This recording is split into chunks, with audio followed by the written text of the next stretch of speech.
اعوذ باللہ من الشیطان الرجیم بسم اللہ الرحمن الرحیم اللہم صلی علی سیدنا و مولانا محمد وعلی آل سیدنا و مولانا محمد وبارک وسلم ثم صلی علیہ۔ واجب الاحترام معزز سامعین، آج سے ہم اسلامی معلومات پر مبنی ایک پروگرام آپ کی خدمت میں پیش کر رہے ہیں، جس میں قرآن مقدس اور احادیث نبوی صلی اللہ تعالی علیہ وآلہ وسلم کی روشنی میں دینی معلومات آپ تک پہنچائیں گے۔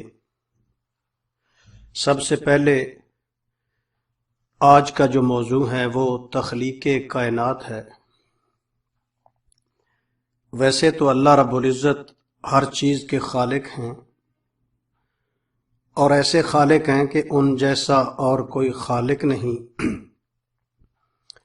اور ہر چیز کے مالک بھی اللہ رب العزت ہیں، اور ایسے مالک ہیں کہ ان جیسا اور کوئی مالک نہیں۔ اللہ رب العزت تنہا اس پوری کائنات کے خالق ہیں، اور خالق بھی ایسے کہ بغیر نقشے کے اور بغیر کسی مٹیریل کے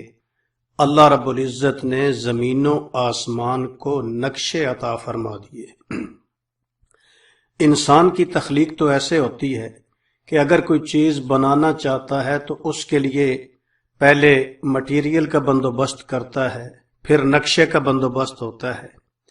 پھر اس میں کمی اور بیشی بھی ہو جاتی ہے۔ لیکن اللہ رب العزت کی جو تخلیق ہے اس میں کمی اور بیشی کا تصور نہیں ہے۔ ہر چیز اللہ رب العزت نے جیسے چاہا ایسا ہی اس کو تخلیق فرما دیا۔ اب اللہ رب العزت کی طرز تخلیق جو ہے اس کو دیکھیں کہ کائنات کا مادہ جو ہے وہ دھوئیں کی شکل میں پھیلا ہوا تھا۔ اللہ رب العزت نے چاہا کہ اسے وہ شکل دے دے جو اب موجودہ کائنات کی ہے۔ اس غرض کے لیے اسے کسی انسان کاریگر کی طرح بیٹھ کر زمین، چاند اور سورج اور دوسرے تارے سیارے وغیرہ گھڑنے نہیں پڑے، بلکہ اس نے کائنات کے اس نقشے کو جو اس کے ذہن میں تھا بس یہ حکم دے دیا کہ وجود میں آ جائے، یعنی دھوئیں کی طرح پھیلا ہوا مواد ان کہکشاؤں اور تاروں اور سیاروں کی شکل میں ڈھل جائے جنہیں اللہ رب العزت پیدا کرنے چاہتے تھے۔ اس مواد میں یہ طاقت نہیں تھی کہ وہ اللہ کے حکم کی مزاحمت کرتا۔ اللہ رب العزت نے اسے کائنات کی صورت میں ڈھالنے کے لیے کوئی محنت اور کوشش نہیں کی، بس حکم ہوا اور ادھر مواد سکڑ اور سمٹ کر فرما برداروں کی طرح اپنے مالک کے نقشے پر ڈھلتا چلا گیا، یہاں تک کہ 48 گھنٹوں کے اندر ہی ساری کی ساری زمین اور پوری کی پوری کائنات جو ہے وہ معرض وجود میں آ گئی۔ دراصل اللہ رب العزت نے 6 دنوں کے اندر زمین و آسمان کو پیدا فرمایا۔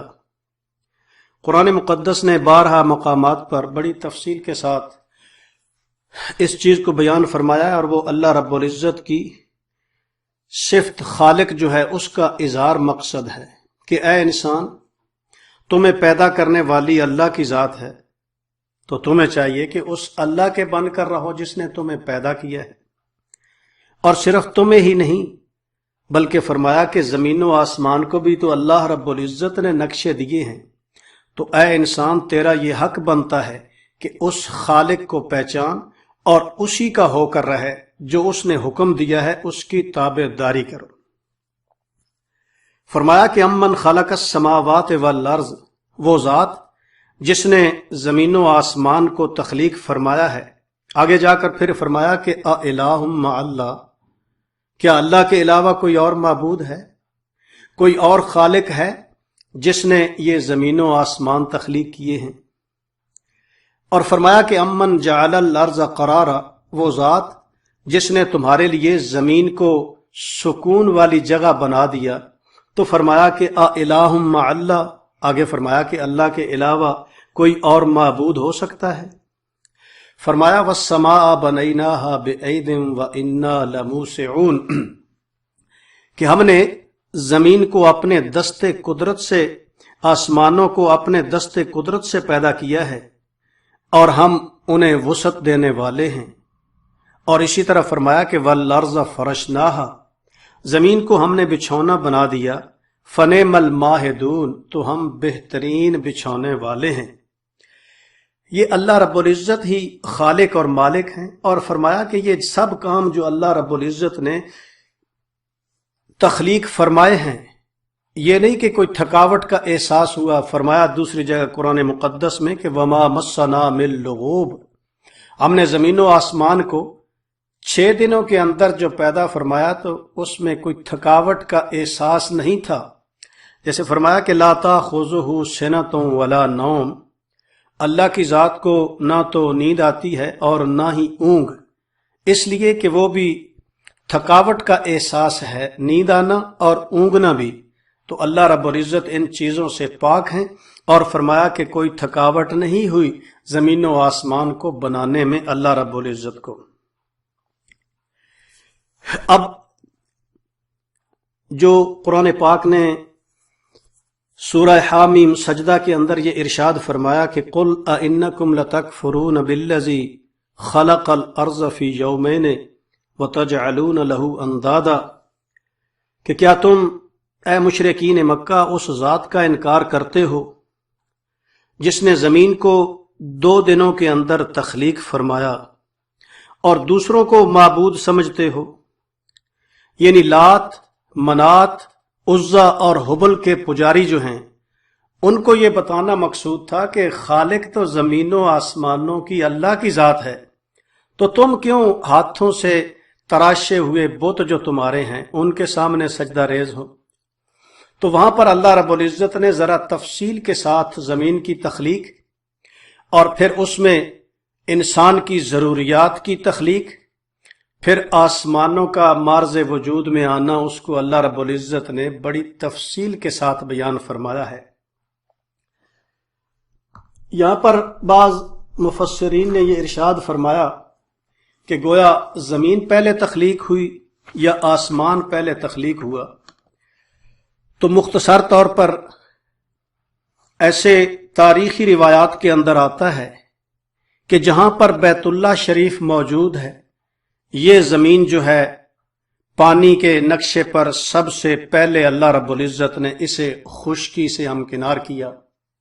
اسے خشکی عطا فرمائی۔ جیسے قرآن نے فرمایا کہ وَكَانَ عَرْشُهُ عَلَى الْمَاءِ، زمین و آسمان کی پیدائش سے پہلے اللہ رب العزت کا عرش جو ہے وہ پانی پر تیرتا تھا، تو گویا پانی پہلے سے موجود تھا، اللہ رب العزت کا عرش پہلے سے موجود تھا۔ تو پھر جب اللہ رب العزت نے چاہا، جیسے ارشاد فرمایا کہ ایک مخفی خزانے کی طرح تھا اللہ رب العزت، اور اسے جب اظہار کا مقصد بنایا تو پھر تخلیق کو اللہ رب العزت نے وجود عطا فرمایا، اور پھر اپنی ربوبیت جو ہے اپنی الوہیت جو ہے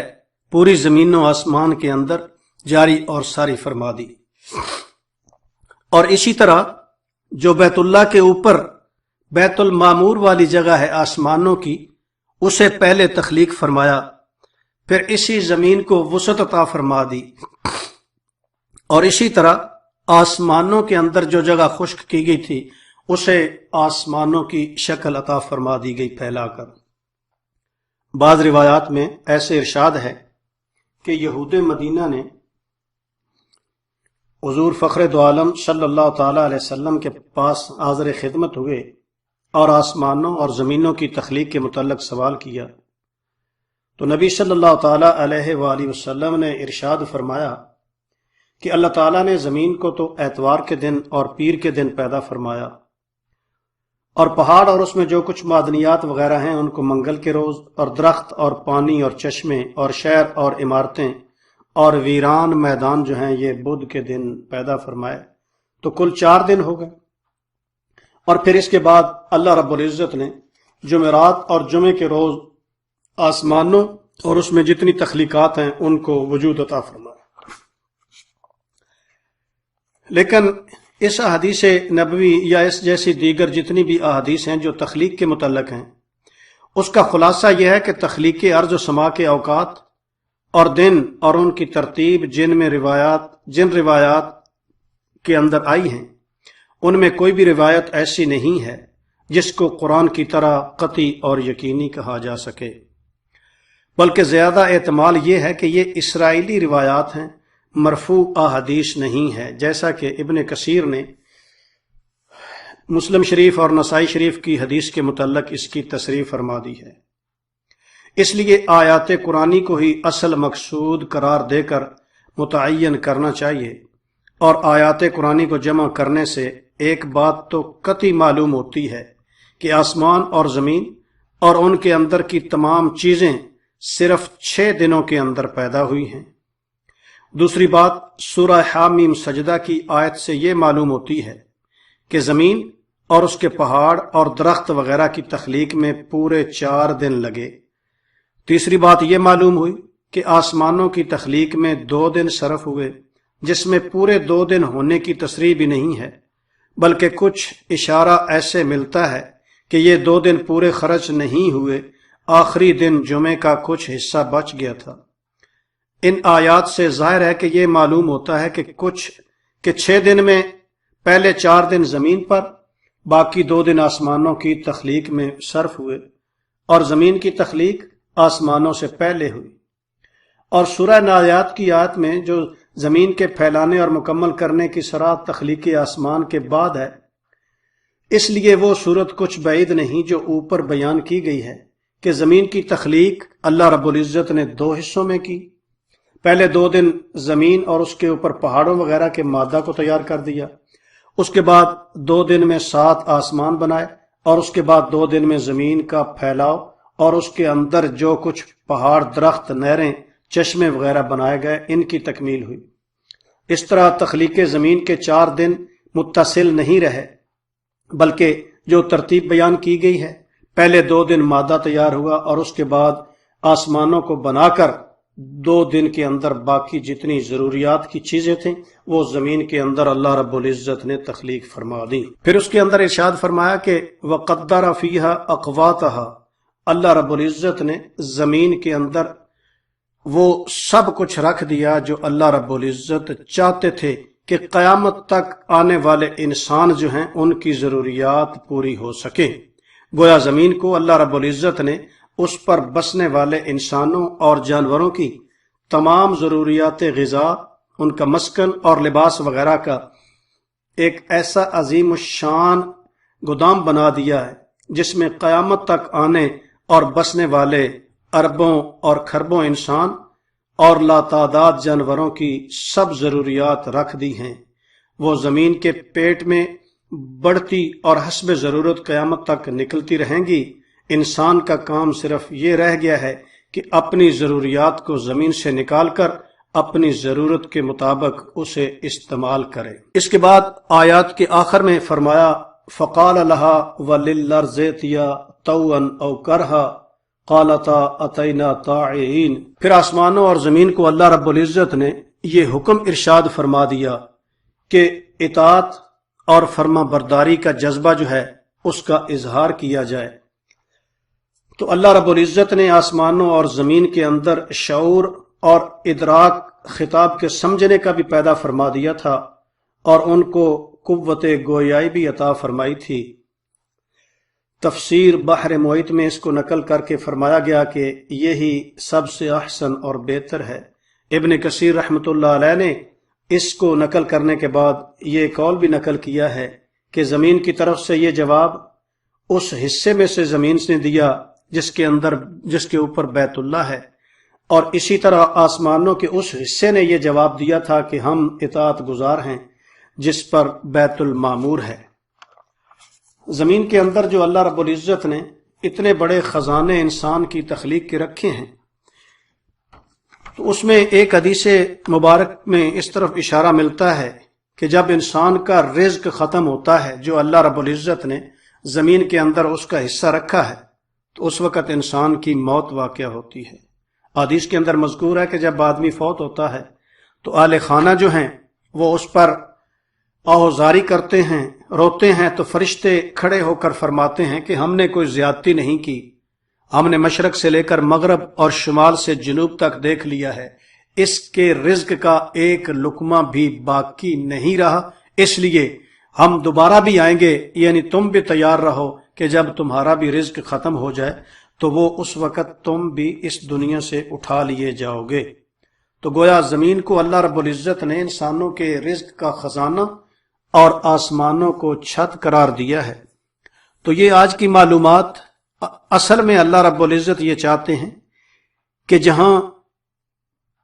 اپنی الوہیت کا ذکر فرمانا ہو وہاں آسمانوں کو پہلے ارشاد فرما دیا کہ تخلیق کیا ہے،